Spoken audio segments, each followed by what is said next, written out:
Hi, everyone. It's Annie, your local real estate agent in Central Massachusetts. I am here with our monthly market report where I am going to discuss the market both nationally and locally. I'm going to start today with an update on pricing. I'm sure you've all seen things like prices have peaked, price increases will slow later this year, etc. So let's take a look at July 2021 year-over-year home price appreciation. Price appreciation in real estate refers to the increase in the value of a real estate property over a period of time. This is the latest data that we have. FHFA is showing that home prices have appreciated by 19.2%. CoreLogic is showing a year-over-year appreciation of 18%, and the S&P Case-Shiller Index is showing 19.7%. The historical norm for home price appreciation has been 3.8% per year, but that historical norm has even bumped to 4.1% due to the price appreciation over the past year. This is incredible home price appreciation. And as we look at this, it's largely due, as experts have been saying for months now, to supply and demand. We simply have not had enough homes on the market for demand from buyers, and that causes prices to rise. So let's take a look at this and what it looks like across the country. This is our price appreciation map year over year for Q2 of 2021. And what you can see here is that states in red have over 20% appreciation over the past year. As a whole, 17.4% for the United States. And in Massachusetts, we're at 18.5% price appreciation over the past year. So we're pretty close to that 20%. There's this quote from Ivy Zellman that I want to share, and it says, closings are set to decline roughly 10% year over year in the second half of 2021, and home price appreciation is on the cusp of flipping to a decelerating trend. Now, I want to hang on that word decelerating for a moment because that's where we really need to provide clarity. When people see the word decelerating, they immediately are going to be thinking depreciation. But experts are not projecting depreciation. What they're projecting is increased home price appreciation, just at a slower or more moderate rate.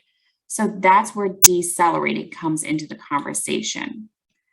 So this is estimated home price performance, and it's from Home Price Expectations Survey. What we can see right here is that through the rest of 2021, home prices are expected to increase or continue to increase at 11.74%. So that means continued appreciation.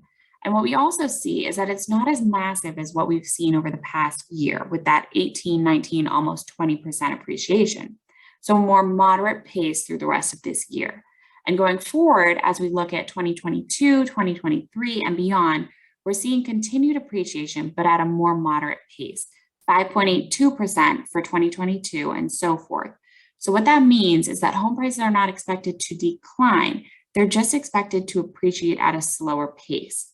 What's really important is that buyers in particular understand that buying now before home prices continue to accelerate while mortgage rates are still low, because we know mortgage rates are ticking up and we know that home prices are expected to continue to rise. Buying now, if you can find a home, is really critical to that long-term wealth advantage. The other question a lot of people are asking right now is, what about that fourth quarter? How is this year going to end up? But it's sort of hard for forecasters to go out and make any type of assumptions on what's going to happen because of the last year and a half of the pandemic and how unusual this last year and a half has been. So let's start off here with a quote from Diana Olick. Diana says, fall is usually the start of the slower season for the housing market, but nothing is usual in today's pandemic-driven housing market.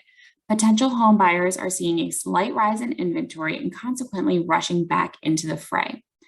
Now, I don't know if they're rushing back into the fray, but certainly people are noticing that.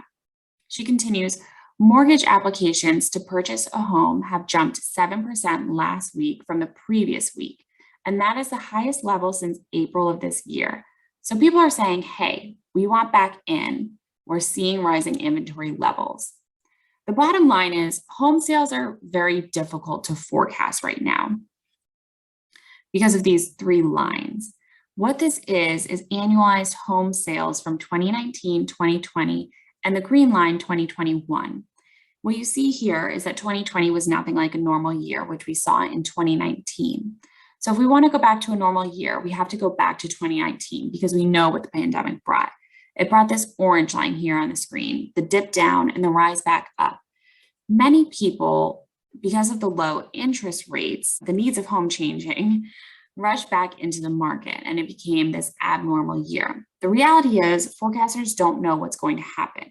They're saying there are a couple different options and we're going to come through here and level out or be in the middle of where we were in 2020 and above what we were in 2019. So if you want to know what the future of real estate is going to be, you need to look at where we're going to be with active listings. And this is a look at active monthly listing counts from 2017, 2018, 2019. Remember, I said 2019 was the last normal year that we saw. So we're going back 3 years. And what typically happens in our business is listings peak sometime in the fall and drop off, and we repeat the cycle again.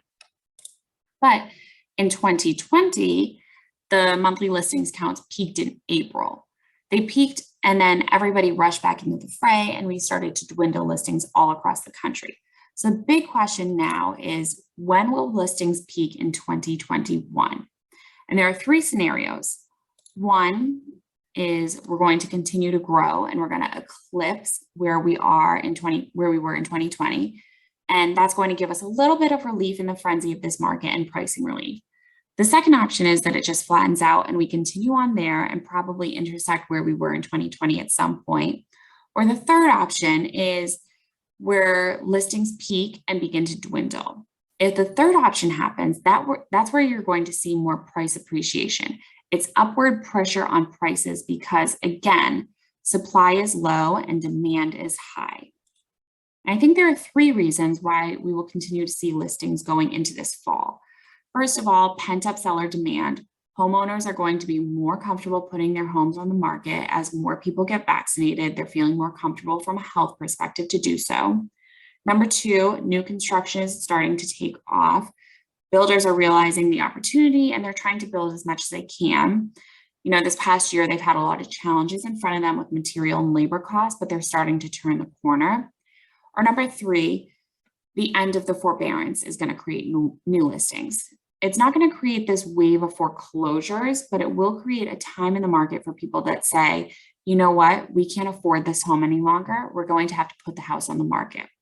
So we'll see the listing number begin to continue to climb. But at the end of the day, we're just going to have to watch it. We're also seeing that pricing today has increased equity in so many people's homes. And they're saying, you know what, we may take advantage of that equity and move. And that really is the situation that we're in relative to forecasting the fourth quarter and going into next year. It's all about the listings. So the other topic that I want to cover today is interest rates. We're starting to see some movement in the interest rates and for a lot of different reasons. First, I'm going to share a quote from Allie Wolf. The single biggest risk to housing is rising mortgage rates. It's a real possibility in the next year and could bring prices down. Further, other economic, financial, and confidence challenge could also result in a drop or flattening of home prices. But a drop or flattening in home prices is a far cry from the crash we saw during the Great Recession. So Allie Wolf is saying, you know what? The biggest issue, the frenzy in the housing market, could be rising interest rates. It's going to be more expensive for people to borrow. Right now, the 30-year fixed just jumped above 3.3%. And it's sort of crazy that we're talking about a rising interest rate environment. And we have an average 30-year fixed of just over 3%. And you can see it right here at 3.01% as recorded by Freddie Mac on their weekly survey. So Freddie Mac is saying by the third quarter, we'll be around 3.7%. I don't know. I'm not here today to say that this is where interest rates are going to be. I don't think it's going to be 4% and probably not 3.25%. Somewhere in the middle, call it 3.5, maybe a little bit higher than that. But no doubt the interest rates are going to be rising. So here's a little demonstration of the cost of waiting to buy a home. In this example, you can see that I've got a $400,000 loan. And if someone obtains a $400,000 loan to buy a home, if they've got that interest rate of 2.75%, which we've been at for quite a while, their payment is about $1,633. And if we go up to 3%, it's at $1,686, right above that. Well, if the interest rates go up in the next year, knocking at 4%, that payment is now $1,910, which allows you to buy a lot less home. With a 4% interest rate, you could buy a $340,000 home for around just over that $1,600 payment, which is right now where you can buy a $400,000 home. So as prices rise, as rates rise, it's going to cost more in the long run to buy a home and certainly to finance that home. As I wrap up the monthly market report, a couple of things I want to mention. There's this quote from DS News, which talks about accumulating wealth in America. We know the financial and non-financial benefits of homeownership, but it also helps people build wealth all across this country. The question right now, with rising interest rates and prices going up, many people are saying, I don't want to buy right now because I don't want to buy at the top of the market. Well, I have this conversation just like you do with friends, but what people fail to miss in that is forecasters are not calling for depreciation in the market. I think there may be some deceleration of prices, meaning we're not going to stay at that high appreciation point that we've been at, and we're going to see less appreciation, but we're not going to be seeing depreciation. And if you look at a $350,000 home over the next 5 years, the purchaser of that home stands to gain just over $111,000 in gained equity based on the forecast appreciations for the next 5 years. Right now, the bottom line is homes across the country are underbuilt, undersupplied, and it's not going to be fixed overnight. So I hope this information is finding you well. I would love to share with you my buyer and seller guides. Feel free to email me at AnnieOakmanRealty@gmail.com. You can check out my website, flippingmillennials.net, and be sure to follow me on social media at flipping_millennials. And don't forget to check out our video next month for our November monthly market report. I look forward to seeing you all next time.